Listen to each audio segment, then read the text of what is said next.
죄송합니다. 여기 중간에 제가 갑자기 이제 그 차 문제 때문에 이렇게 중단이 됐거든요. 예, 다시 시작할게요. 예, 그래서 녹화가 좀 약간 아무 말 없이 들리다가 다시 이제 시작하는 거예요. 예. 자, 그래서 이제 4개 신분을 구성이 됐다고 얘기했잖아요.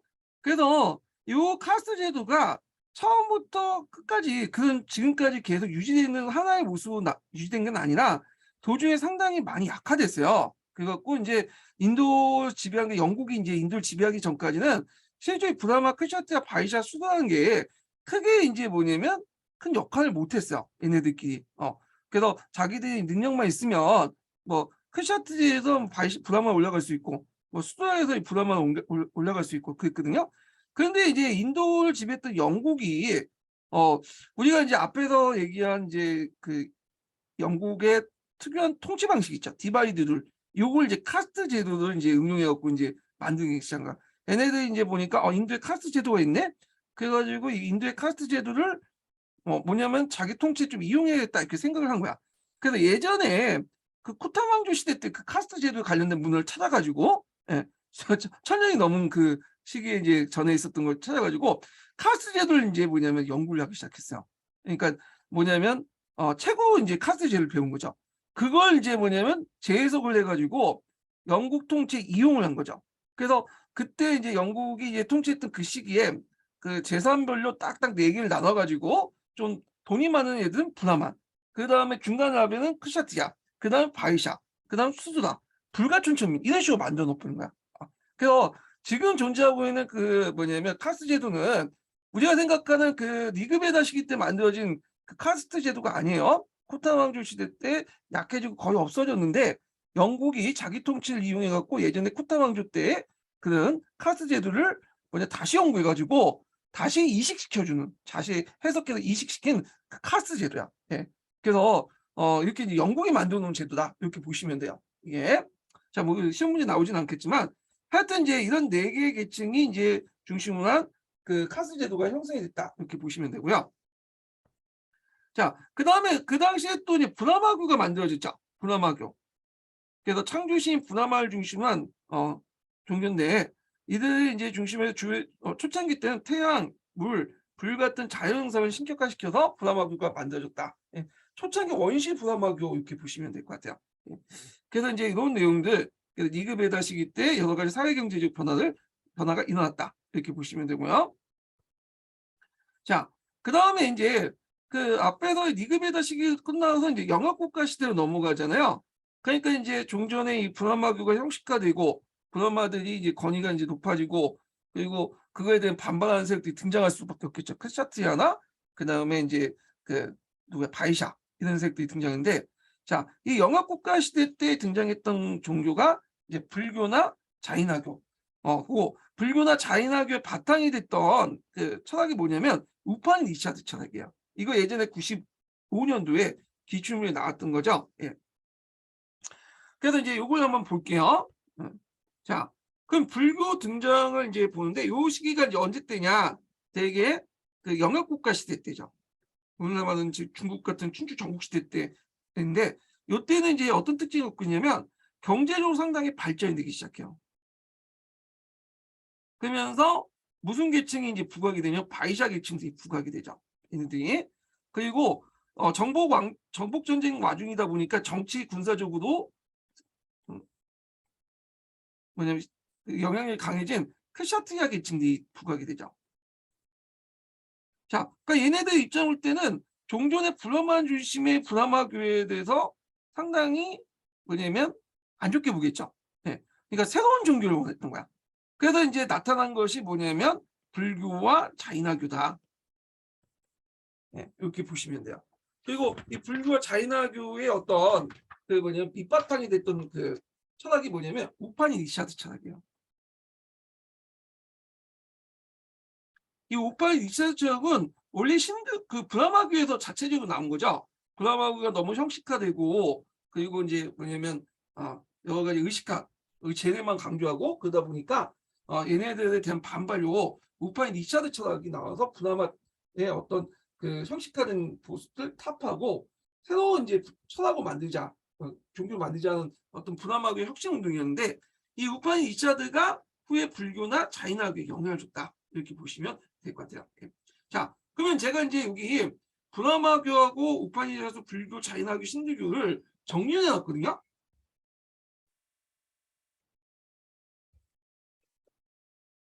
그러면 이제 한번 볼게요. 예, 이게 내용이 많은데 일단 볼게요. 관련돼서 예전에 한번 기출문제 나왔던 거 나왔으니까 좀 볼 필요 있어요.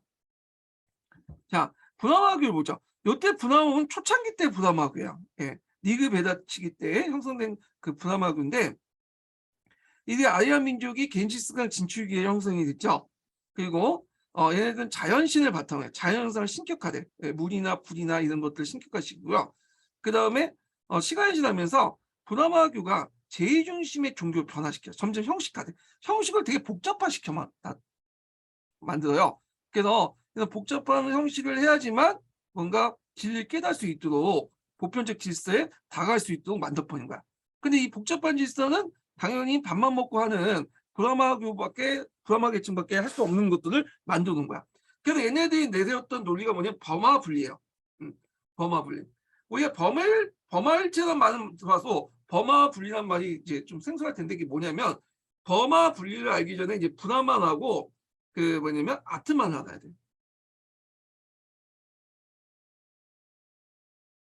자, 브라만은 여기서 말하는 브라만은 그 뭐 보편적 진리를 얘기해요.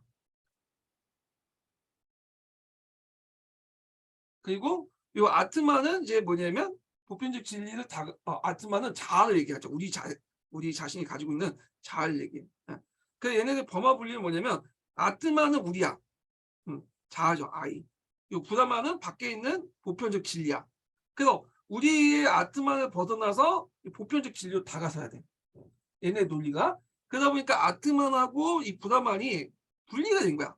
그러면 이것도 보편적 진리로 어떻게 다가서냐. 이렇게 이제 할 때는 뭐냐면 제사를 통해서 다가갈 수 있다. 제사.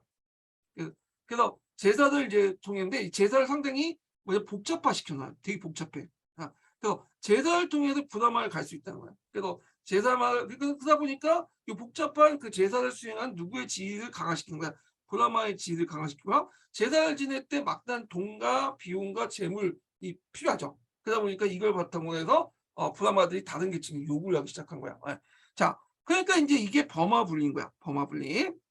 자, 그런데 이제 이 안에서 이제 브라마교에서 이제 이런 형식화된 종교의식만 강조하다 보니까 원래 이게 브라마교가 아니라 자체 개혁 운동이 일어나요. 이게 뭐냐면 우파니샤드예요. 그래서 브라마교의 내부 개혁 운동으로서 브라마의 형식주의를 비판하고 얘네들은 범화 분리가 아니라 범화 일체를 강조해. 네, 범화 일체. 범화 일체는 뭐냐? 범화 일체는 자, 요거는 뭐냐면 앞에서 범화 분리는 아트만하고 브라만이 분리돼 있잖아요. 근데 얘네들은 뭐냐면 이 아트만 우리 안에 이 아트만 우리 자신 자안에 이게 뭐냐면 뭐가 있다는 거야. 예. 그다음 브라만이 있다. 그러니까 브라만을 보편적 진리를 밖에서 찾는 게 아니라 우리 안에서 찾자. 그러다 보니까 범화일치야. 근데 왜 우리가 브라만을 깨닫지 못하는 거냐면 우리가 이런 같은 뭐 살다 보면 여러 가지 욕심이나 욕망이나 이런 것에 둘러싸여서 내가 원래 타고난 브라만을 깨닫지 못하는 거다. 그래서 내 안에 있는 아트만 안에 있는 브라만을 깨닫게 하자. 이런 것들을 강조하기 시작해. 자, 그래서 이제 얘네들이 내렸던 것이 이제 뭐냐면 우리가 이제 인도 딱 하면 이런 걸 연상시키냐? 윤회, 해탈. 그래서 이제 이런 걸 연상시키는데 업이나 윤회나 해탈이나 다 누가 이제 만들어? 요 우파니 리차드처에서 나온 거야. 그래서 우리가 이제 이 얘네들이 나오는 이제 뭐냐면 우리가 살다 보면 이제 여러 가지 이제 업들이 형성이 됐다는 거야. 예. 그러다 보니까 이 업의 고리를 업의 고리를 업의 고리를 잘라내지 못하다 보니까 당연히 윤회가 되죠. 윤회의 원인이 되는 거야. 그러면 이 업의 고리를 윤회의 고리를 뭐냐면 잘라내야 될 거냐. 그래서 이걸 해탈인데 해탈하는 방법으로 뭐냐면 명상, 사색, 요가, 고행 이런 것들을 강조해요. 그래서 이걸 어떻게 깨닫냐. 이게 그래서 아트만의 브라마에 도달하면 이 윤회를 뭐냐면 고리를 끊어서 해탈을 이룰 수 있다. 이렇게 주장을 하게 돼요. 예. 얘네들 주장이. 그래서 윤회의 원인은 업에 의한 인간관계고 해탈의 의미는 인간의 욕망과 고통이 없어지면서 윤회의 고통에서 벗어나는 거고 윤회의 고통에서 벗어나려면 그 당시 명상이나 사색이나 요가나 고행을 통해서 내 안에 있는 그 브라만에 도달하는 거다. 이렇게 범화일치를 주장한 거죠. 예.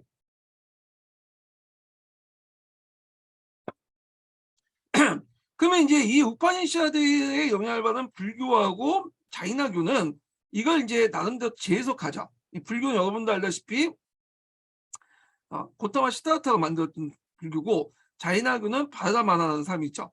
그래서 이제 그 내용을 보면, 자, 불교나 자이나교는 브라마교에 반발해서 크리스티와 바이샤 중심으로 지지를 받고 탄생을 했던 거예요. 그리고 이제 얘네들은 베다나 다신 숭배, 제의 자체를 인정하지 않아. 그리고 아트만과 브라만도 영원한 실체를 인정하지 않고 감각적 세계로 인식한다. 그러니까 앞에서 우파니샤드는 범화일체를 주장했잖아. 근데 얘네들 입장에서 아트만이나 브라마나 눈알 보이는 다 형상계뿐이다. 이런 거는 영원한 게 아니라 순간적으로 사라진 것뿐이다. 그래서 자기 자신을 아예 없애는 것이 해탈이다, 이렇게 주장을 해요. 예. 그래서 하여튼 이렇게 있고, 그리고 얘네는 카스제도를 부정을 했다. 그래서 이제 있는데, 일단은 이제 얘네들의 논리를 볼게요. 얘네들도 기본적인 컨셉은 윤회 해탈을 가지고 와요. 우파니샤드 쪽에서. 내 해석이 다르죠. 자, 요게 얘네들은 윤회가 왜 생기냐? 우리가 이제 전생, 내생, 그 다음에 현생 이렇게 이제 있잖아요. 윤회의 고리가 있잖아요. 이건 뭐냐면 인간의 집착과 예욕에 의한 거다. 12연기설이라고 하는데, 우리가 어떤 대상에 대해서 어떤 사람에 대해서 집착과 예욕이 있으면 이걸 끊지 못하면 다음 삶에도 또 그 상황에 대해서 또 만나고 그 사람이 집착하고 예욕을 하고 뭐냐면 그 집착한다는 거야. 예. 그러다 보면 이제 이걸 끊어야 되겠죠. 예. 끊어야지. 그래서 이제 그걸 끊는 것이 윤회의 그 끊는 방법은 뭘 강조하냐면, 얘네들은 앞에서 이제 우파의 이차든 고행을 강조했잖아요. 이걸 부정해요. 얘네들은 팔정도를 이제 강조하죠. 팔정도를. 그래서 팔정도라는 건 뭐냐? 그것은 거기에 이제 그 석가모니가 이제 제시했는데, 욕망을 없애기 위해서, 집착을 없애기 8가지 방법을 제시했는데, 진리를 알고 자신이 진정 원하는 것을 결정하고, 진리를 말하고, 올바르게 행동하고, 자신을 향상시키는 일을 하고, 자신의 일을 노력하고, 뭐 이렇게 8가지 방법이야. 예. 그래서 이렇게 이제 하지만 윤회의 고통을 끊어낼 수 있다. 사성제를 인식하고 팔정도 수행해서 끊어낼 수 있다는 거죠. 사성제는 고집멸도인데, 여기까지 설명하면 좀 길어지니까, 자, 하여튼 윤회의 고통을 이제 끊어내면, 이런 팔정도를 통해서 윤회의 그런 원인이었던 집착을 끊어내면 해탈할 수 있다. 해탈함으로써 이제 뭐냐면 자기 자신을 없앨 수 있다. 무할 상태로 만들 수 있다. 이렇게요. 예. 자, 그래서 이제 이렇게 해석하고, 자이나교 같은 경우는 얘네들은 이제 어떻게 이제 해석하면, 윤회의 원인은 뭐냐면 영혼의 타락이다. 그러다 보면 그 영혼의 타락을 이제 어떻게 이제 개선할 수 있냐면, 엄격한 계율을 통해서 고행을 해야 된다. 금욕을 하고. 그러다 보니까 얘네들은 굶어요. 네, 굶어. 그래서 많이 먹으면 욕심이 생기기 때문에 계속 영혼이 타락될 수밖에 없기 때문에 적게 먹어. 아니면 굶어. 그러다 보니까 이종계 특징은 아사자가 소출된다라는 거죠. 예.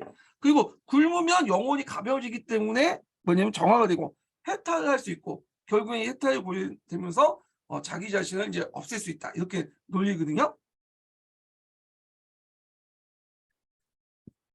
자, 근데 이제 이에 이제 신들교는 좀 달라. 신들교는 나중에 이제 얘기했지만 이제 쿠탄 왕조 전후로 해가지고 형성된 종교예요. 원래는 이 브라마교에서 나왔죠. 그렇지만 브라마교를 바탕으로 해서 우파니샤드, 불교, 자이나교를 통째로 이제 흡수해가지고 만든 게 신들교다. 그래서 쿠탄 왕조 시대 때 이제 번성을 했고요. 되게 이제 다양성과 포괄성을 지니고 있고, 그리고 얘네들의 특징은 뭐냐면 특정 교단이나 특정 교리나 그 다음에 창시자가 없다는 특징이야. 그러니까 모든 이단도 없겠죠. 그러니까 모든 걸 다 흡수 통합해. 불교 통합하고 민간신앙도 흡수 통합하고 막. 그리고 자, 얘네들은 이제 요걸 어떻게 해석하냐? 종전에 이제 우파 니차드, 그다음 자이나교, 불교 관점을 다 받아들여. 그래서 얘네들은 윤회의 원인은 업에 의한 인과관계를 보고, 그리고 요거에 이제 윤회 고리를 끊는 해탈 방법으로서 앞에서 언급한 그 불교식 방법, 자이나식 방법, 그 다음에 우파 니시아드 방법을 다 받아들여. 예. 그래서 다양한 방법이 존재하고 있고, 그래서 이 윤회가 고리가 끊어지면 이제 해탈할 수 있다. 뭐 이런 식으로 주장을 해요. 그래서 불교하고 자이나교나 종전의 우파 니시아드 철학을 뭐냐면 버무려 갖고 만든 종교가 신두교다 이렇게 보시면 돼요. 신두교가. 예. 그리고 더 이상 나가면 이제 좀 복잡해지죠. 예. 근데 이제 신두교에서 여기에서 이제 좀 눈여볼 게 뭐냐면 불교나 자인학교나 헬타의 대상을 모든 계층에 이제 봤죠. 근데 얘네는 좀 틀려. 어떻게 보냐면 브라마와 크샤트리아, 바이샤는 헬타의 대상을 봤어요. 이렇게 이제 다양한 방법론을 통해서 혜택할 수 있지만 수다는 뭐냐면 혜택의 대상을 안 본 거야. 수다는 얘네들의 주성기는 브라마 계층을 잘 섬긴 다음에 다음 생에 태어날 때 뭐냐면 그 수다가 이제 벗어나서 바이샤나 크샤트리아가 됐잖아. 얘네들이 다음에 혜택의 기회가 준 거야. 지금 생에서는 해탈할 수가 없어. 얘네들은. 예. 브라마를 잘 섬겨야 돼. 얘네들의 역할이에요. 그리고 나서 나중에 업을 잘 쌓았기 때문에 현생이 잘 쌓았기 때문에 다음 생에 크샤트와 바이샤나 브라마가 태어나면 그때서야 해탈할 수 있는 거야. 그러다 보니까 이 슈드나는 해탈을 아예 못하죠. 그러다 보니까 이제 이거에 대해서 이제 불만 품고 나중에 이슬람교 종교 많이 다수가 개종돼요. 그래서 10세기 이후에 이슬람 종교가 많이 개종한 그 뭐냐면 대상들은 요 바이샤 밑에 있었던 수다 계층이죠. 예. 요 내용들 좀 기억을 해두시면 될 것 같아요. 그래서 뭐 전반적으로 제가 이제 좀 얘기를 했어요. 이렇게 이제 복잡한 철학들을 이렇게 자세히 설명을 못 드리겠고, 하여튼 전반적으로 시험만 풀 수 있을 정도만 얘기를 했어요. 여기. 예. 자, 그래서 이제 이렇게 있고요. 마오리아 왕조 넘어갈게요. 이 마오리아 왕조의 영역을 좀 보세요. 상당히 크죠. 예. 마오리아 왕조. 그 인도 최초의 뭐냐면 통일 왕조다 이렇게 보시면 돼요. 예. 그렇지만 마오리아 왕조가 세계 확대도 결국엔 데칸공 이남까지는 점령을 못했어요. 그래갖고 이제 그 밑에 이제 데칸공 이남에 보면 판디아 왕조라든지 청하 왕조 같은 왕조들이 있죠. 예. 데칸공까지만 딱 점령을 했어. 예. 자, 하여튼 있고 이 마오리아 왕조 누가 세웠냐 하면 참자쿠타 마오리아가 세웠어요. 그 계기가 됐던 것이 뭐냐면 이 알렉산더 대왕의 인도 침입이죠. 인도 침입. 그래서 인도 침입이 이제 기원전 326년에 일어나거든요. 이게 인도 역사상 상당히 중요한 연표야. 왜냐하면 인도 같은 경우에 기독이 없잖아. 얘네들이 종교만 강조하기 때문에 역사를 강조하지 않아요. 얘들은. 그러다 보니까 이제 다른 나라 역사와 비교해 갖고 이제 뭐냐면 연구를 할 수밖에 없는데 특히 이제 제일 문제가 뭐냐면 기년을 잡는 게 제일 힘들어. 어떤 사건이 몇 년에 있고 정확히 몰라. 근데 유일하게 기록이 남는 게 뭐냐면 알렉산더 대왕이 인도 침공 연도예요. 326년. 그래서 요걸 기준으로 해갖고 인도사를 뭐냐 기년을 잡고 이걸 중심으로 잡고 그 전후 사건들을 이제 뭐냐 대략으로 알 수가 있거든요. 예.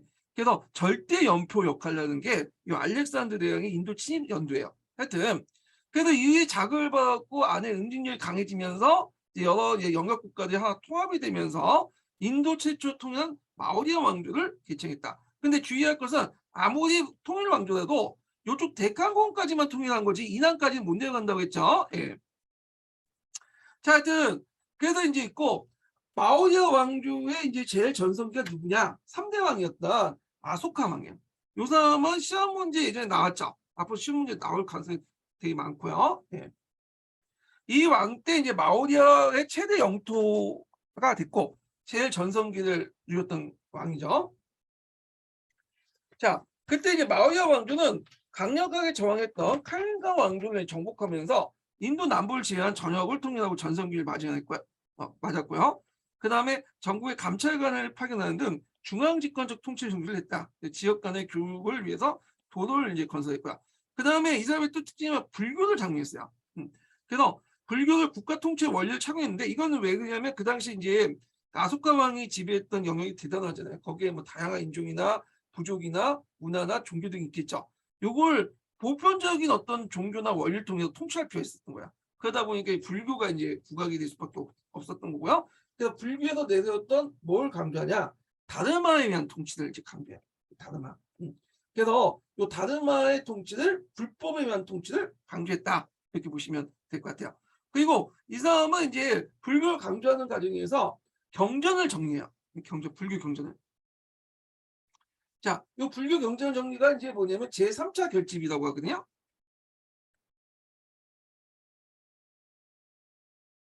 네. 그래서 보통 이제 인도에서 보면 불교가 이제 원시 불교가 있고, 그 다음에 이 부파 불교가 있죠.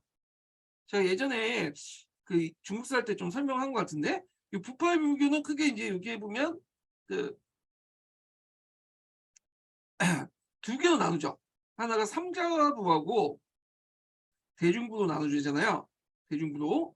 그래서 여기에 부파, 파별이 나눴다. 파가 나눴다 해서 최초의 부파 불교라는데, 요 당시 이제 요 상자부 불교 안에서 대중부는 이제 없어졌고 나중에 여기 안에서 이제 제3차 결집이 일어나. 그래서 1차, 2차는 이 원시 불교 시대 때 일어난 거야. 1차, 2차. 주로 이거는 구조로 이제 전달됐죠. 구전. 말과 말을 통해서 정리를 했어. 불교 그 부처님 말씀들을, 왜냐면 말과 말을 통해서 정리를 했어요. 왜냐면 시간이 오래되다 보면 여러 가지 이설들이 나올 거 아니에요. 그걸 정리하는 과정에서 결전을 이제 하게 되는데, 요때 삼자부 불교가 행했던 3차 결집은 뭐냐면 말이 아니라, 요거는 글자로 남겼죠. 문자로 정리했어요. 파리어로 이제 정리를 했다고 하죠. 파리어. 산스크리트가 아니에요. 그래서 하여튼 3차 결집을 했다. 그리고 곳곳에 스토파를 세우죠. 스토파. 스토파는 부처님을 기리기 위한 사리를 만들기 위한 거야. 원래는 이게 숭배 대상이 아닌데 나중에 이제 숭배 대상이 되죠. 그때는 기념물이라고 보시면 돼요. 그래서 이제 스토파를 만들었다. 스토파. 그래서 우리나라에서 이제 중국에서 이제 건널 때 이 스토파가, 네, 이렇게 이제 인데 탑으로 이제 바뀌었죠. 탑. 그래서 이제 이렇게 있고, 그 다음에 이제 세웠으며,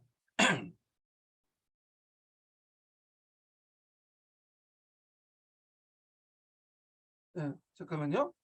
네, 내가 어디까지 얘기했다. 자, 하여튼 이렇게 있고, 주변국에 이제 불교 포교에서 심서 불교는 세계 종교 발전을 크게 이바지했다는 거. 자, 이때 이제 성립된 불교는 개인의 뜻을 강조한 상자부 불교죠. 그래서 이제 이 불교는 주로 뭐 동남아시아 쪽으로 전파되긴 했지만, 주로 이제 북쪽의 사막길을 통해서 중국, 한국, 일본까지 널리 이제 전파되었다. 이렇게 보시면 될 것 같아요. 교구에. 자, 그리고 이게 그 밑에 이제 다르마가 있으니까 한번 읽어보시고, 다르마의 이제 뭐냐면, 강조한 의도가 예전에 시험 문제 나왔는데, 다르마 같은 경우에는 불상생을 강조해요. 예, 함부로 생명을 뭐냐면 죽이지 마라. 그래서 이제 그 당시 브라마교들이 이제 제사 의식을 하면서 많은 그 동물들 죽이잖아요. 그걸 금지하면서 브라마 생명을 견제하려고 했다. 이렇게 보시면 돼요. 근데 주의할 건 견제지 얘를 탄압하진 않았어요. 예, 그래서 부하마 세계를 견제를 하고 또 이 보편적 진리를 통해서 제국을 통치하려고 했다. 이렇게 보시면 돼요. 그래서 이 관련된 내용이 있고, 그 외에도 이 사람의 업적이 되게 많거든요. 좀 소개해 드리면,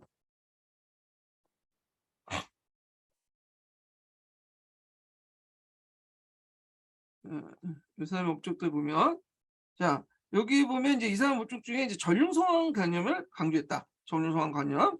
그래서 이제 우리가 이제 진흥왕 때나 성왕이 그 전륜성왕 관념을 강조해서 이런 다른 부족들을 이제 뭐냐면 보편적 원리를 내세워서 전륜성왕 관념을 내세워서 통치한 것처럼 비슷하게 이제 했어요. 그 다음에 이 사람이 돌아다니면서 석주비문을 곽지를 세워요. 그러니까 순회 감찰을 통해서 윤리를 전파했다. 그러니까 이때 윤리는 다르마의 통치죠. 그런 것들 이제 있고, 그 다음에 석주비문이 잠깐 이게 나와 있나? 이게 제가 지웠네. 저 편집하는 과정에서 없앤 것 같아. 자, 그 다음에 이제 가난한 사람들이 집을 마련했고, 살생 금지, 그 다음에 병원을 설립했고, 제국의 도로망 정비, 도로에 가로수를 배치했다. 이런 내용들 기억을 해주시고, 자, 그 다음에 여기 탑이 보이죠? 여기 한번 쭉 읽어보세요. 탑 같은 거. 예.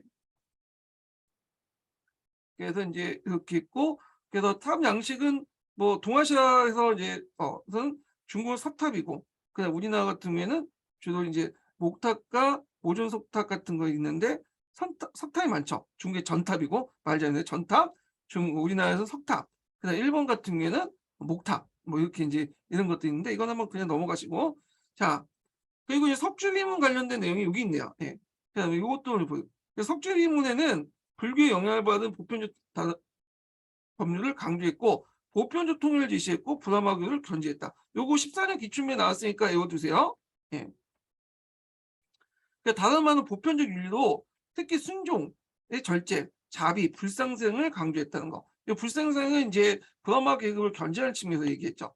그리고 그렇지만 불암을 견제했다고 해도 불암을 탄압한 게 아니라 얘네들 사회적 지위가 높다 보니까 얘네들의 어떤 존경심 이런 것들을 표명했고, 자, 요 밑에 이제 뭐냐면 석주가 있고요.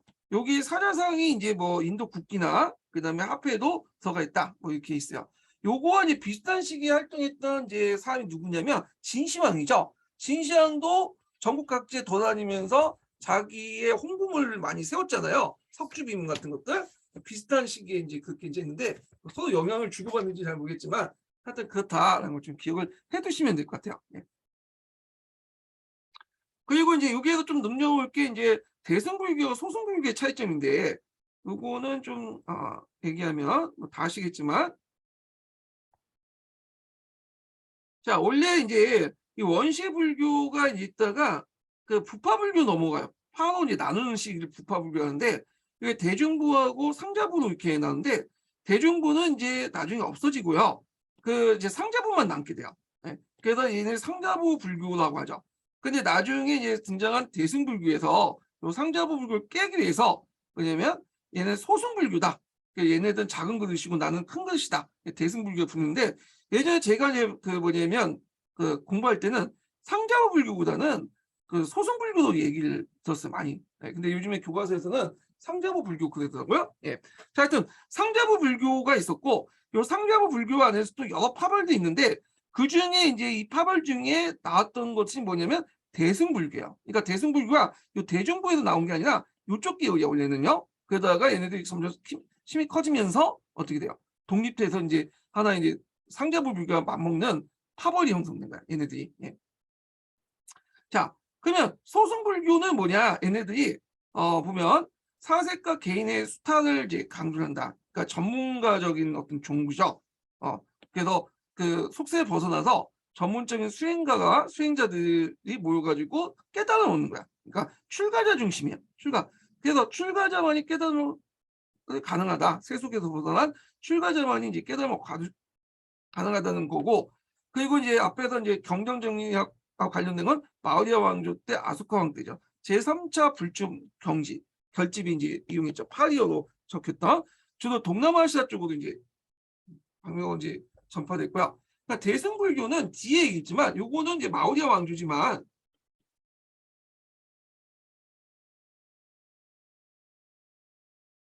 요거는 쿠샤 왕조예요. 쿠샤 왕조. 네. 쿠샤 왕조 때 요때 기원 전후로 해갖고 대승불교 운동이 나왔어요. 이 대승불교 운동은 뭐냐면 이렇게 보살 운동이라고 이제 하는데, 그 당시 이제 스토파가 있죠. 스토파. 이게 이제 출발 스토파인데, 스토파는 이제 부처님 사리를 모시는 스토파에 사람들이 몰려들기 시작해요. 그래서 이 스토파를 이제 몰려드니까 거기에 이제 그 여관 시설들이 이제 만들어지고, 그 스토파에 대해서 뭔가 설명할 수 있는 관광 가이드가 상승되기 시작하죠. 그것이 이제 점점 발전돼 관광 가이드가 대승불교 승려가 되고요. 거기 여관들이 이제 뭐냐면 사찰이 돼버린 거야. 예. 그러니까 이 스토파 숭배 신앙을 바탕으로 해서 형성된 게 대승불교고요. 요때 이제 얘네들이 했던 게 보살운동. 보살운동은 보통 이제 보통 깨달음을 얻으면, 불교에서 깨달음을 얻으면 뭐가 돼요? 부처가 되죠.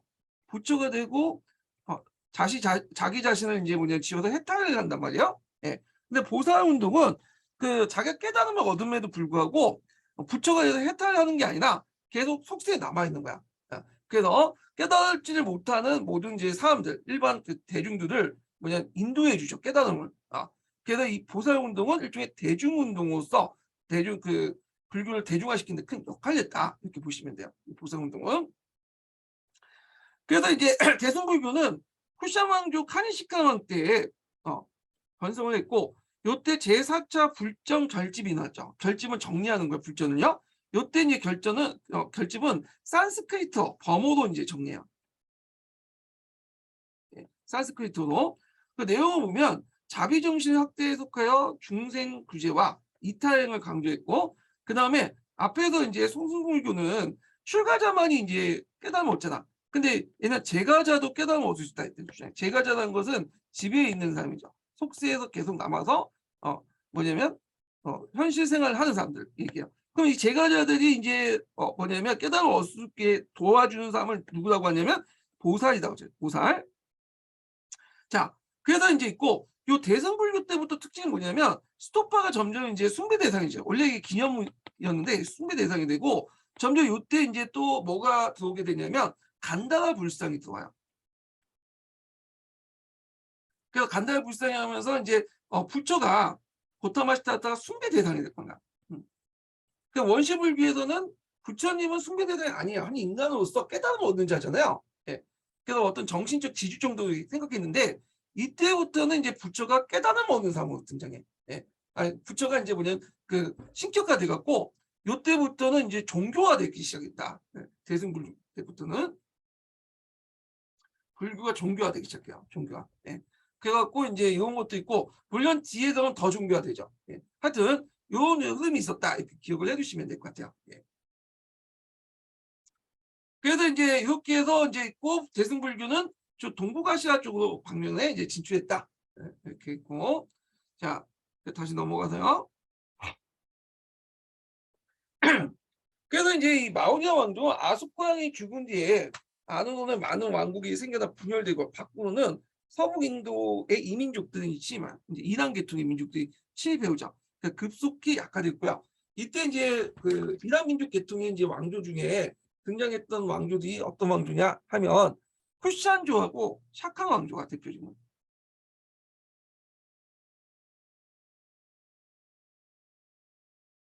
네. 그래서 이제 있고 그리고 이제 이란 계통의 왕조였고요. 그 아리안 계통의 원래 이제 토호국들 마가다 왕국 이런 애들이 이제 저쪽 겐지스강 유역에 이제 그 세워진 왕조인데 잠깐 지도를 볼게요.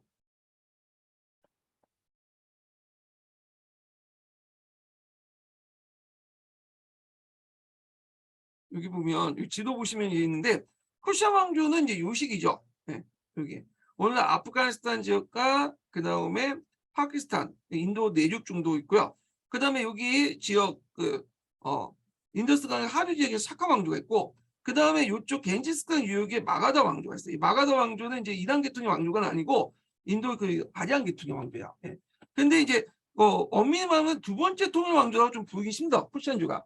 근데 이제 앞에서 언급한 것처럼 그 당시 여러 나라 중에 그래도 좀 세력이 컸던 왕조가 쿠샨주였어요. 쿠샨주. 예.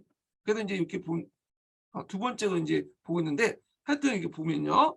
자, 요게 이제 쿠션 왕조 관련된 내용은 그 보면 요때 이제 뭐냐면 카니시카 왕 때 제일 전성기였죠. 카니시카 왕 때. 그래서 중국, 인도, 이란을 연결하는 무역로 독점에서 중개무역으로 번성했고요. 그리고 카니시카 왕 때 간다라 지방을 중심으로 사방과 정복을 단행하면서 북인도와 중앙아시아 이런 최대한 영토를 확보했다. 그래서 이런 것도 있고 그 카니시카 왕이 또 후한과 전쟁을 했다고요. 했지만 쿠션 왕조 가운데 가장 번성한 시기로 이뤘고요. 그리고 이제 카니시카 왕 때 좀 눈여겨볼 게 뭐냐면 불경을 결집해서 중생을 규제에 목적한 대승불교가 성립됐다. 요때 전후해 가지고 대승불교가 이제 만들어지기 시작한 거죠. 예. 요때 이제 불경을 결집을 한 게 4차 결집이죠. 4차 결집은 산스크리트를 바탕으로 했다. 이렇게 보시면 돼요. 쿠샤 왕조 시대 때 이제 뭐냐면 간다라 지역에서 등장한 그 미수 있죠. 이게 간다라 불교 미수이죠. 예. 요 간다라 불교 미수에서 대표적인 게 간다라 불상이야. 자, 간다라 불상은 왜 만들어졌냐 보면 이 지도 잠깐 보면 이쪽에 보면 아프가니스탄 지역 있죠, 여기. 이쪽. 예. 그래서 지금 아프가니스탄 인도하고 이제 약간 별개로 이제 얘기를 하고 있는데 예전에는 범인도에 속했던 지역이야. 오늘 파키스탄, 네팔, 아프가니스탄 지역 이렇게 보시면 돼요. 이 아프가니스탄 지역에 무슨 왕조가 세워졌냐면 박티아라는 왕조가 있어요. 박티아.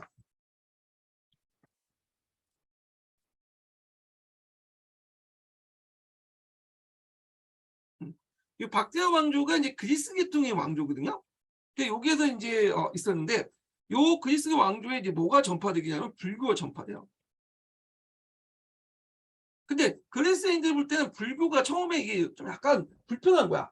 왜 그러냐면 그 당시에 불교는 일종의 종교가 아니었는데요. 그러다 보니까 또 이제 부처님이 자기를 숭배하지 말라 이렇게 이제 하다 보니까 얘네들이 그 불교에서 이제 부처님 말씀을 표현할 때 어떤 식으로 표현하냐면 잠깐 뒤에 이제 보면요. 자 여기 보면 보리수라든지 법륜이라든지 그다음에 부처님 발자국 이런 걸 풀어내. 그러니까 상징화시켜 버린 거죠. 예. 그래서 좀 종교적 언어 비형상주의라고 이제 얘기하는데 근데 이런 것들을 보고 이제 믿기는 좀 그러니까 예전에 이제 그리스인들은 아테네 여신상 뭐 이렇게 해 갖고 만들어 놓잖아요. 조각상을 만들어 놓고. 그러니까 이걸 안 되겠다 해서 부처님의 조각상을 만들기 시작하죠. 예. 그래서 여기 보시면 이런 식으로 부처님의 조각상을 만들어. 예. 그래 갖고 여기에 숭배를 하기 시작한 거야. 원래 숭배 대상이 아닌데. 예. 자, 그래서 이제 이 그 간다 불상이 만들어져 최초의 불상이 만들어진 거야. 그러다 보니까 이제 그리스인들이 그 부처님의 모습을 모를 거 아니야. 그러다 보니까 자기 모습을 형상화시켜 갖고 이렇게 만들었고 이런 간다 불상들이 나중에 이제 비단길을 통해서 중국이나 한국이나 일본에 영향을 줬다. 그래서 그 간다 불상은 헬레니즘 문화와 인도 문화가 융합이 된 거죠. 그 이때부터 이제 불상 조각이 시작됐고 이때 간다 불상하고 대승불교가 합쳐져서 불교의 어떤 종교화를 이제 깨닫기 시작하죠. 그리고 이게 이제 비단길을 통해서 어디로 중국이나 한국이나 뭐 일본으로 전파되기 시작하죠. 예. 그래서 이제 이런 내용도 좀 기억을 해두시면 될 것 같아요. 예. 그래서 불상 제작을 했다 간다 불상을. 이 관련된 내용이 예전에 기출문에 나왔죠. 예. 자, 그래서 이제 간다와 불상 관련된 내용이 있고요. 그리고 간다와 불상은 그리스인들이 만들었기 때문에 마치 이제 부처가 서양 사람의 모습을 이제 띄고 있어요. 그래서 물결 모양의 긴 머리카락과 눈 어저리 깊고 콧대가 높은 형태를 만들었다. 그리고 그 간다와 불상을 최초 만들어진 불교사의 큰 계기를 만들었다. 이렇게 보시면 돼요. 예. 그리고 간다와 불상은 인도 본토에서 확산되어 당시 했던 대승불교 운동 이원 전후로 해갖고 불교 보살운동 관련된 있죠. 맞물려서 불교 대중화 종교하는데 크게 기여를 했다. 자, 요 내용도 이제 기억을 해두시면 될 것 같아요. 예. 자, 그래서 이제 있고 여기는 그냥 갑자기 쿠타왕조 넘어가는데 약간 당황스러운데 잠깐만요. 일단 카네시카 왕에 대해서 좀 얘기를 해보죠. 카네시카 왕 때 최고의 전성기를 누리게 되죠. 그래서 이 사람은 이제 정복 정쟁을 해서 뭐 겐지스칸 유역을 확정하고 그 다음에 중앙아시아, 이란, 아프가니스탄 일부 지역을 장악하고요. 그리고 이때 이제 후한과 충돌했지만 반초와 싸우다 전투에서 패배를 했다는 거. 자, 그러니까 중앙 집권을 강화시켰다. 왕 대신에 중국하고 교류를 하다 보니까 중국식 천재나무침을 사용했고 지방에 관리를 방해했고요.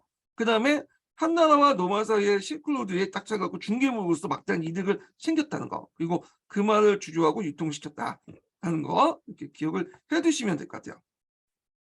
그리고 불교를 보호했죠. 그래서 불교의 사착일지 대승불교를 이해했고 대승불교는 동북아시아에 크게 전파됐다 이렇게 보시면 되겠죠. 예. 자, 그 다음에 이제 등장한 왕조가 이제 무슨 왕조냐면 쿠탄 왕조예요. 쿠탄 왕조.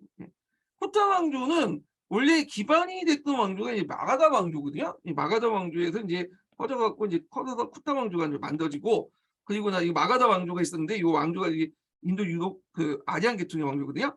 여기에서 이제 성장을 해갖고 여기를 장악한 다음에 이 샤카족과 쿠샨족을 이제 장악을 했어요. 예. 그래서 두 번째 엄밀히 말하면 이제 그 앞에서 얘기한 쿠샨족 같은 경우에는 통일 왕조는 아니죠. 영토가 이제 좀 작잖아. 근데 마오리아 왕조 다음에 어느 정도 영토 북인도 지역을 정했던 왕조가 두 번째 통일 왕조가 여기 보면 쿠탄 왕조예요. 쿠탄 왕조 대개 보면 4세기에서 6세기 때 했죠. 있었던 왕조인데 쿠탄 왕조의 이제 영역을 보면요. 여기 안 나와 있으니까 이걸로 볼게요. 요 정도 영역이에요. 그래서 쿠탄 왕조가 여기 있고 여기 보면 제2의 통일 왕조다. 겐지스칸 여기 마가다 왕조를 바탕으로 해갖고 이런 쿠탄 왕조의 찬자 쿠타 1세가 북인도를 재통일했다. 근데 주의할 것은 데칸공원 지역과 그 남쪽 지역은 통일을 아직 장악을 못했죠. 장악을 못한 것보다는 이게 영향력만 했었고 직접적인 지배는 하지 않았어요. 앞에서 언급했던 데칸공원과 그 이남 지역은 드라비다인들이 많이 살고 있기 때문에 문화나 언어나 습성이 너무 달라. 그러니까 직접 지배하는 것보다는 그냥 간접 통치를 하거나 뭐 조공 정도 받는 거. 중국 조공 체제 유지하는 게 이제 맞는 것 같아요. 하여튼 이런 식으로 통치됐다라는 거죠. 예. 자, 그럼 쿠타망조와 관련된 내용인데, 자, 보면 쿠타망조는 이제 정치는 시험 문제 잘 안 나와요. 예, 정치는. 다만 이제 뭐 찬타 쿠타 2세 때 제일 전성기를 누렸다는 거죠. 그래서 북인도와 중부인도의 대부분을 장악하고 쿠타망조를 대제국으로 발전시켰다는 것 좀 기억을 해두시면 되고요. 자, 그러면 이제 쿠타 말기 때 들어가면 이제 누가 등장하냐면 5세기 때부터 애플타침이 나죠. 그래서 이제 어떤 책은 애플타 때문에 망했다라는 책도 있고, 어떤 책은 애플타의 침입 때문에 왜냐면 약해졌다 이렇게 있는데, 하여튼 6세기 때 망했어. 망했어. 예. 자, 하여튼 이렇게 있고, 그래서 쿠타 왕조는 정치적인 것보다는 문화적으로 종교적으로 상당히 뭐냐면 시험 문제 나올 가능성이 있거든요. 예전에 이제 한번 관련된 내용이 만윤법전 관련된 내용이 나왔어요. 이 부분이 나오는데, 자, 요때 이제 특징이 뭐냐면 쿠타 왕조 때는 이제 특징이 뭐냐면 아리안 민족주의가 형성이 됐어요. 아리안 민족주의가 뭐냐? 앞에서 이제 샤카족이나 쿠šan족이나 다 이란 계통의 민족이잖아요. 그러니까 얘들 입장은 한동안 이제 뭐냐면 이민족의 침입을 많이 받았죠. 예. 그리고 이제 통치를 받다 보니까 우리가 이제 35년 동안 일제 통치에 벗어나면서 외색 척결이라는 게 어떤 이제 시대적 풍토가 됐는데, 그때도 마찬가지야. 이란 계통의 민족의 문화를 척결하고 아리안 고유의 것을 강조하기 시작해요. 아리안 고유의 것이 강조되다 보니까 이제 뭐가 부각이 되면 베다라든지 아리안 민족이 뭐냐면 그 예전부터 계속 전승된 구전 문학이라든지, 네. 그다음 문학이라든지, 그 다음에 이제 뭐 이런 신두교가 이때 전후돼갖고 그 쿠타망조 전후돼가지고 이제 형성된데, 이 쿠타망조 때 제일 전성기가 이제 이면서 확대되기 시작해요. 확산이 되죠. 예. 그 예전에는 이제 그 쿠타왕조 이전에는 이제 불교가 이제 뭐냐면 주 종교였는데, 이 쿠타왕조 전후로 해가지고 이 뭐냐면 신두교가 확산이 돼. 그러면 그때 확산된 배경에서 불교가 탄압받아서 확산된 것보다는 신두교가 너무 이제 다양하고 포용성이 있다 보니까 뭐냐면 사람들이 많이 믿게 된 거야, 자발적으로. 그리고 거기에다가 쿠타왕조에서 적극적으로 신두교를 믿었죠. 예. 물론 불교도 도움을 해줬어요. 신두교가 쿠타왕조가 이제 불교 탄압한 게 아니에요. 근데 이제 불교는 뒤에 있겠지만 너무 교리가 어려워지고 대중들이 점점 멀어지게 돼. 그리고 불교의 많은 교리들이 이 뭐냐면 신두교 쪽으로 넘어가죠. 다시 신두교가 다 흡수통합을 하잖아요. 예. 그래서 하여튼 이 신두교가 이제 뭐냐면 인도 종교를 장악했다. 이때부터 이렇게 기억을 해두시면 돼요. 쿠타망조는 브라마 사상이 국가 통치의 이념을 삼았고, 이에 불교가 쇠퇴하면서 브라마 정통이 다시 강화되면서 신두교의 형성이 확산되었다. 그리고 쿠탄 시대는 브라마교를 중심한 불교 및 다양한 민간 신앙이 융합된 신두가 등장을 했고요. 그리고 신두교는 중요한 신이 있어요. 이거 원래 다신교지만 다신교 안에서도 제일 큰 중요한 신이 있어. 세 개 신 있죠. 시바, 비슈뉴, 그다음에 여기 하나 빠져 있는데 시바하고 비시누하고 누구야? 한 명의 신이 누구냐면 브라만이 있어. 브라만. 브라만. 브라만은 창조의 신이고요. 그 다음에 그 비슈누는 유지의 신이죠. 그리고 시바는 파괴의 신이야. 서로 관련이 없는 것 같지만 서로 연결돼 있죠. 브라만이 창조하면 비슈누가 이어받아서 그 유지시키고, 그 다음에 얘가 이제 시바가 파괴시키면 새로운 생명이 또 이렇게 그 파괴 뒤에 잔재문을 통해서 나타나고, 이 브라만이 뭐냐면 그 만들어지고, 그래서 창조, 그 다음에 브라마 창조, 비슈누 유지, 시바 이렇게 있고 다시 이렇게 브라만 내가. 그래서 이런 식으로 이제 운영. 그래서 다양한 신들이 다 요 신들에 종속돼 있어요. 그러다 보니까 신들로 중심해서 위기화돼 있죠. 세 신을 중심으로 해갖고. 예. 그래갖고 이제 이렇게 해서 이제 큰 세 개 신이 있다. 특히 이제 그 신 중에 또 유명한 신은 비슈누 신이죠. 비슈누. 이 비슈누는 여러 가지 모습으로 바뀐다고요. 그래서 이제 여러 가지 이제 모습도 바뀌는데, 그래서 이제 이 비슈누가 이제 그 여러 가지 모습도 보는데, 이걸 뭐냐 화신이라고 하죠. 한자로 적으면 원래 본 모습이 있고, 이 본 모습에 따라서 여러 가지 모습이 나타난 거야. 이걸 뭐라고 하냐면 여러 가지 모습을 나타내는 게 아바타라고 있어요. 이게 이제 뒤에 우리 영화에서 흔히 보는 아바타라는 말 있죠. 하신.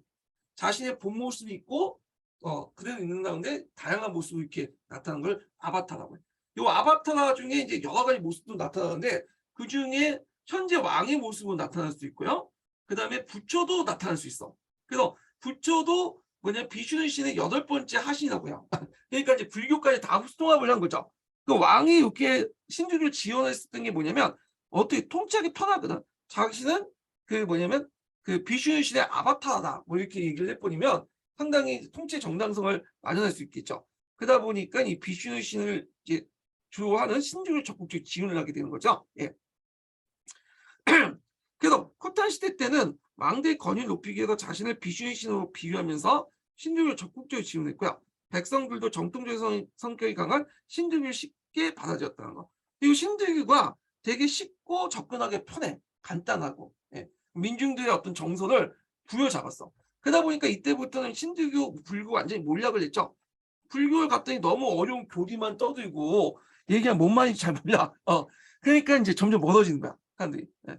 자, 그래도 이제 있고 카스트 제도 있죠. 앞에서 얘기한 이제 리그 베다시기 때 만든 카스트 제도 더 강하대. 왜냐하면 그 아리안족이 고유한 것을 찾다 보니까 카스트가 고유한 거잖아. 그러다 보니까 이제 카스트 제도 더 강화시켜 나가죠. 그래갖고 이제 카스트에 따른 의무 수행을 중시하면서 신들교 학생을 함께 카스트 제도 인도사에 정착을 했고요. 그리고 이 신들교 경전했던 마늘법전에 카스트별로 종사할 수 있는 직업과 생활 방식을 규정하고 자신의 카스트에 따른 의무를 성실히 수행함으로써 더 나은 카스트로 타연할 수 있다면서 카스트제를 뒷받침했다. 그래서 내가 지금 브라만으로 태어난 것은 예전에 업을 많이 쌓았기 때문에 브라만으로 태어난 거고 내가 뭐냐면 지금 수아로 태어난 거는 내가 예전에 전생에 업을 잘 못 쌓기 때문이다. 그러니까 너가 이제 다음 생에 좀 더 좋은 신을 타고나려면 너 지금 너희들 그 브라만을 이제 잘 숭배하고 너희들 천한인데도 열심히 해라. 다음 생에 그러면 바이샤나 크샤트로 태어날 수 있다. 뭐 이렇게 이제 얘기를 하는 거죠. 그래도 이 마늘법전은 경전이기도 하지만 그 당시에 생활 규정을 적어놓은 어떤 법전 역할이 되게 강해요. 그래서 요거 관련된 내용이 이제 기출에 나왔어요. 예. 근데 이 마늘법정에 강한 카스트는 주로 북인도 지역에서는 되게 강하게 나타나거든요. 근데 나중에 인도 남부에서는 이제 남부까지 신주교가 전파되긴 하는데 요때 남부 지역 같은 경우는 좀 카스트 제도보다는 좀 교리적인 측면이 좀 강조돼. 그래서 좀 약간 다른 모습이 있어요. 그래서 남부의 이제 신주교들은 지방의 어떤 자신의 토착 신앙과 강조돼서 엄격한 의식보다는 춤과 노래 등을 신을 즐겁게 신을 즐겁게 하는 것을 중요시 여기고 상대적으로 볼 땐 카스트 제도가 그렇게 강하지가 않아요. 여기는요. 네, 남부 같은 경우에는 왜냐하면 이 남부 같은 대강국 이남 같은 경우에는 드라비드 계통의 애들이잖아. 그러다 보니까 요 자체가 카스트 자체가 이제 아리안 계통의 그런 질서잖아요. 그러다 보니까 형식만 있는 거야. 이거는. 그리고 나중에 신대교가 동남아시아까지 전파되는데 동남아시아도 그렇게 카스트가 형식적인 거지. 뭐냐면 그렇게 강조가 되지 않아요. 엄격한 신분제도 수통한 게 아니에요. 예. 근데 이제 문제는 요 코타망조 때 카스트 자체, 그러니까 만우법정에 적혀있는 카스트 제도가 계속 그 후에도 북인도에서 계속 유지가 되냐? 북인도에서 유지가 안 돼요. 왜냐면 코타망조가 이제 멸망하고 이제 쇠퇴하는 과정에서 점점 카스트가 약해져. 여기 보시면 나온 건데 이게 어디 갔어? 네. 그렇죠. 카스트 제도가 이제 점점 흔들리게 돼요. 네. 그래서 후에 이제 카스트라는 의미는 그냥 간단하게 이제 자기 신분을 구분하긴 하지만 절대적인 게 아니야. 자기 노력을 통해서 극복할 수 있는 거야. 자기가 돈을 많이 벌면 불가춘천민에서 저 브라만까지 올라갈 수 있고 그런 거요. 근데 요 만우법전을 누가 다시 부활시켰냐? 이거는 영국이 부활시켰자. 영국이 인도를 어떻게 하면 홀주고 통치할 수 있는 게 스타일이 뭘까 생각한 거야. 언제? 세포인난 이후에. 세포인난 이전까지는 영국도 그 뭐 인도의 신분제도에 대해서 볼 생각 없고 오히려 그 야만적으로 생각을 했는데 영국이 이제 막상 이제 세포인난을 진압하고 나니까 그 소수의 영국인 가지고는 다수를 지배하기 힘든 거야 인도인들은. 그러다 보니까 뭘 이용했다? 카스트 제도를 적극적으로 이용했다는 거죠. 예. 그래서 지금 거의 없어지는 그 카스트 제도를 만우법정에서 공부를 해갖고 열심히 배웠어. 예. 그리고 나서 그걸 다시 재해석해갖고 예전에 그 쿠타만교 시대 때 거의 뭐 1000년 넘게 거의 심의해진 그 카스트제를 다시 끄집어내서 엄격한 카스트제를 끄집어내서 다시 그걸 뭐냐면 이식시킨 거야 영국이. 그리고 나서 예전에 지금 그 기준을 영국 통치한 기준을 갖고 소득별로 어떤 부나만, 그다음에 그 크샤트야, 바이샤, 수사, 불가춘 천민 이렇게 만들어 놓고 부나마 계층과 크샤트야 계층에게 뭐냐 여러 가지 혜택을 줬버린 거야. 예. 그래서 얘네들 통치 기반을 삼고 다수의 그 밑에 있는 계층을 뭐냐 억누르는 그런 역할을 했던 거죠. 그래서 영국이 보면 상당히 못된 짓을 많이 했어. 예. 얘네들이 하여튼 그래서 이제 우리가 생각하는 카스트 제도가 요때 만들어지고 나서 갑자기 뭐 계속 이어진 게 아니라 탐시 맥이 끊어졌다 영국에서 다시 부활됐다. 이거 좀 기억을 해주시는 게 좋을 것 같아요. 시험 문제 나오진 않겠지만 학교 가서 나중에 애들한테 좀 말씀해 주세요. 예. 자, 그 다음에 쿠타만교 때 이제 강조된 게 인도 정통 문화군요. 인도 정통 문화가 왜 강조되겠어요? 아까 처음에 아리안, 고유의 아리안 민족의 문화를 찾자. 그러다 보니까 예전에 그 아리안 민족들의 고유한 문화를 정리하기 시작해. 구조로부터 내려왔던 문제, 그 여러 가지 종교, 과학, 문화 이런 것들 정리해서 이제 뭐냐면 글로 남기거나 뭐 이렇게 하게 되죠. 예. 그러면서 고전 문화가 완성이 됐고요. 그래서 문학적으로 보면 브라만이 사용한 산스크리트가 그다음에 인도의 대표적인 언어가 됐다는 거예요. 범어라고 하죠.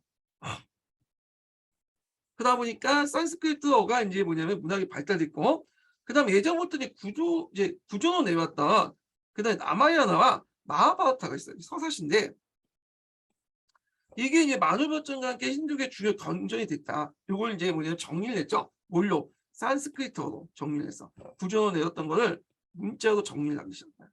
네. 그런 것들. 자, 그 다음에 시곡 작가였던 칼리다스라는 사람이 인도 궁중생활을 세밀하게 묘사한 샤쿠탈라라는 시곡을 쓰였다는 거. 그리고 또 하나의 특징, 과학이 수학이나 천문학이 발달했어요. 예. 그래서 이제 쿠탄 시대 때 인도인은 십진법을 사용했으며 인도에서 최초 영의 개념이 등장했죠. 영의 개념이 등장하면서 예전에 양수만 알았죠. 플러스 양수만 알았는데 영 밑에 뭐가 있어요? 음수라는 개념도 알게 된 거야. 예. 그래서 있고 그들이 사용했던 이제 숫자 표시한 기능은 아라비아 숫자에도 영향을 줘요. 그래서 수학이 상당히 많이 발전됐고 천문학도 되게 발전돼요. 그래서 아리아바타라는 사람이 유명한 사람이 있어요. 그러니까 지구가 자전하면서 태양을 주위를 돈다는 주장을 했는데, 자, 요게 이제 기원전 AD 6세기니까 거의 지금은 400년, 500년 전이에요. 예. 이걸 이제 주장을 했다는 거. 예. 그 다음에 이제 그 자연 과학적 지식은 이슬람 세계에서 이슬람 과학에도 영향을 줬다. 이렇게 좀 기억을 하면 보시면 되고, 그래서 자전설하고 공전설을 이제 주장했다. 상당히 대단한 거죠. 그래서 이런 수학과 천문학이 어디에 영향을 주냐? 이슬람에 영향을 줬다는 거야. 이슬람. 네. 참고로 이 아리아바타는 나중에 인도 그 인공위성을 이제 쏘아 올릴 때 이 아리아바타라는 인공위성을 만들었어요. 거기 이제 이슬람을 기념하기 위해서. 자, 그다음 종교적으로는 신들교가 널리 신봉했지만 불교가 발달했다. 여기 주의할 게 뭐냐면 이 불교가 발달했으니까 이거 불교 대중화와 연결돼서 생각하시는 분이 있는데 그게 아니에요. 이때 불교 발달은 뭐야? 교리가 발달됐다는 거예요. 교리가 상당히 발달됐어요.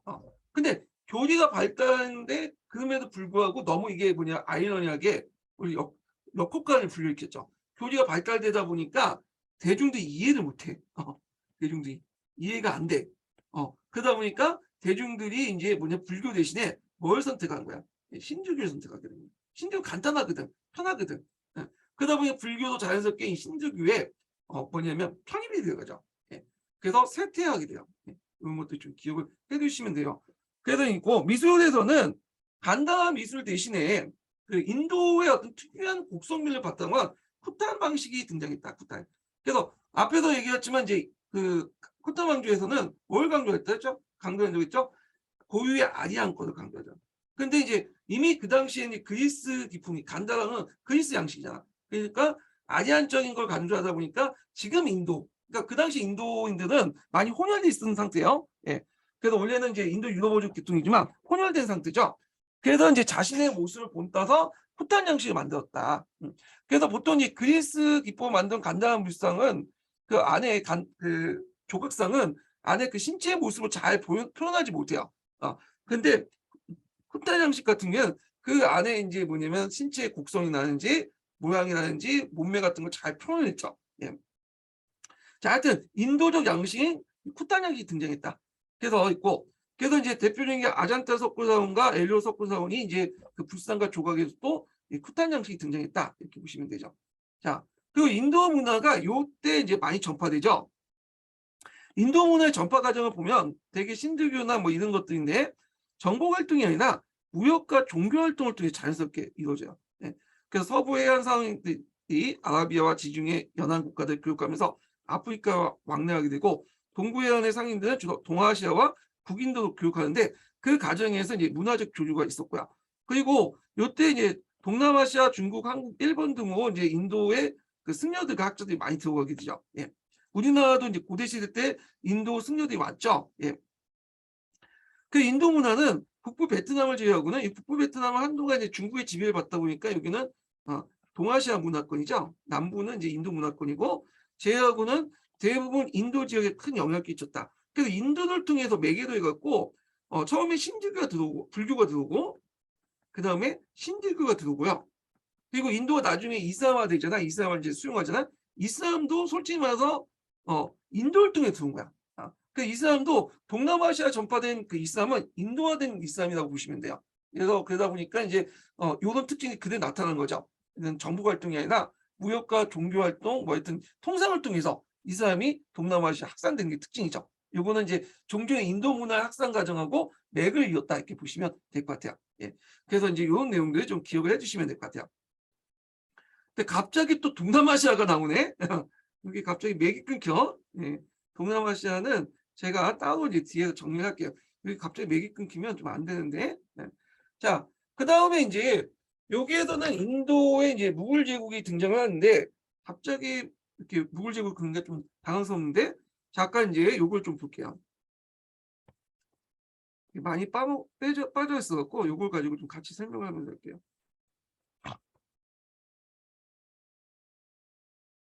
제가 인도사나 뭐 중동사나 많이 할 얘기는 많은데 너무 이제 하면 시간을 잡아먹기 때문에 지금 많이 빠진 거예요. 예.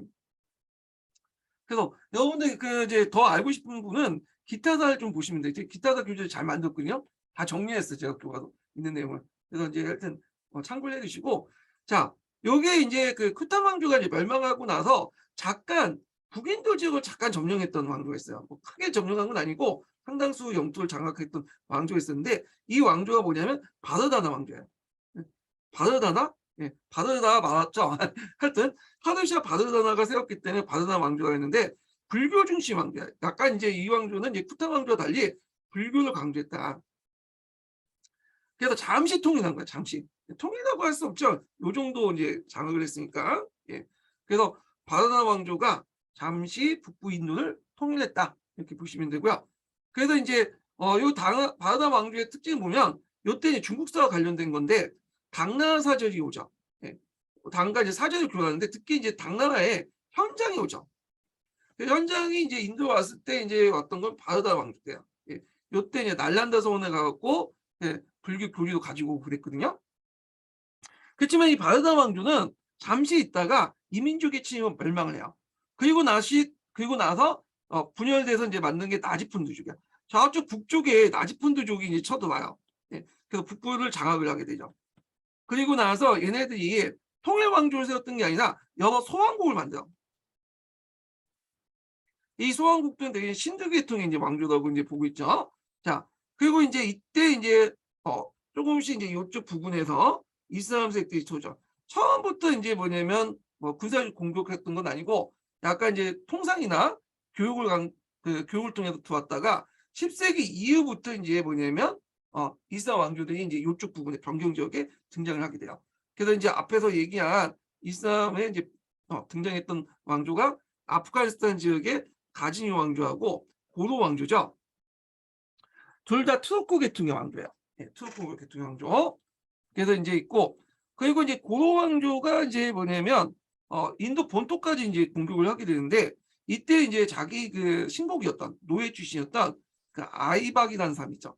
뒤에 이 아이박을 그 델리에 뭐냐면 총독으로 이제 뭐냐면 임명을 하는데 이 아이박이 독립해 나간 거야.